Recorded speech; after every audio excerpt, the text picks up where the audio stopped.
Hey guys, welcome to Rosie's Dessert Spot. In this episode I'll be teaching you how to stamp directly onto fondant with edible ink. So take a cookie recipe. I'm using a shortbread recipe and I'll have it in the description box below, a link to the video. I'm rolling it out till it's about 1/2 centimeter in thickness. Now I've taken a rectangle, and this rectangle measures 9.5 centimeters by 4.5 centimeters, and I'm using it as a template to cut out my cookies. So just taking a bench scraper, once I'm nice and straight up against that template, I'll just press it down and cut that cookie. And once you've got a good rectangular shape, just reposition your template and continue to cut out your cookies. Once that's done, run your finger along the bottom just to make sure that it's all nice and flat and neat, and then place those onto a baking tray lined with baking paper. Put into the freezer for a good 20-25 minutes, and be sure to preheat your oven to 180 degrees Celsius in the meantime. I'm taking some fondant, adding a little bit of green gel food colour into it, and working it through with my hands until all the colours more or less distributed, and then I'll start kneading it on the counter.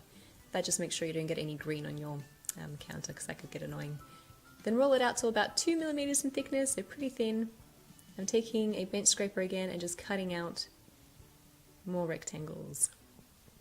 I found it easier to use a ruler instead, for the sides anyway.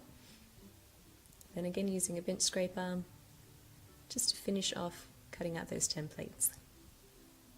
Now let those dry overnight if you can. This is a dilution stamp pad. It comes to you without any ink in there, so you fill it yourself. I'm using an AmeriMist, so it's an airbrush colour by AmeriColor in red. And I'm just dropping all over that stamp pad and using an acrylic block, or you could use a spatula, just to press that and kind of move it around the sponge. Here's an acrylic stamp that I have, and I'm just popping it onto my acrylic block, making sure that the flat side's facing the block so it sticks on there. And then dab it a couple of times pretty firmly onto your stamping pad. And then I'm doing some test runs on some regular paper, just pressing down on the stamp, giving it a bit of a wriggle on the edges and lifting off. So just practice until you're comfortable. Again, adding pressure on the stamp, give it a bit of a wriggle, and off it comes, nice and crisp. And once you're confident, you can stamp directly onto your fondant. Now if your fondant has dried overnight or for a few hours, it will be a lot firmer, and it'll leave a much more clear and crisp image of your stamp if you were to wait a little bit.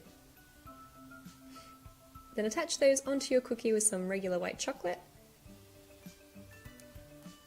and then just press it on. You want to make sure that your ink has had time to dry, at least an hour or so as well.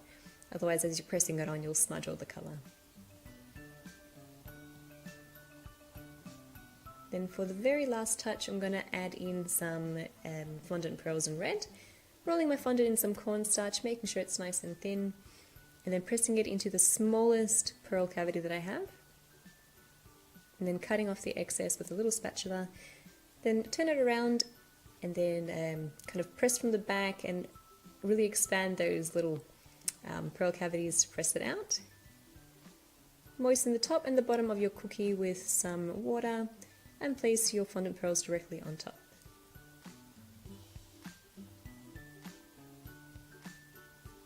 And straighten them out.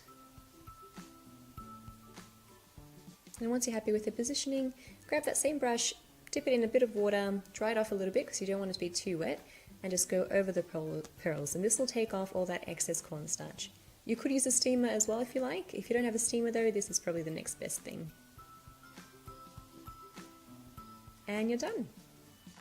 And that's how you print onto fondant with edible ink and just regular stamps. It is so much fun, and I think if you were to do this for maybe like a wedding, because I know a lot of people would have custom cookies for weddings, it's actually a lot easier this way than it is using printed images, because that's another process. You have to cut the image, you have to stick it on. This way you just go stamp, stamp, stamp, stamp, and it's all done.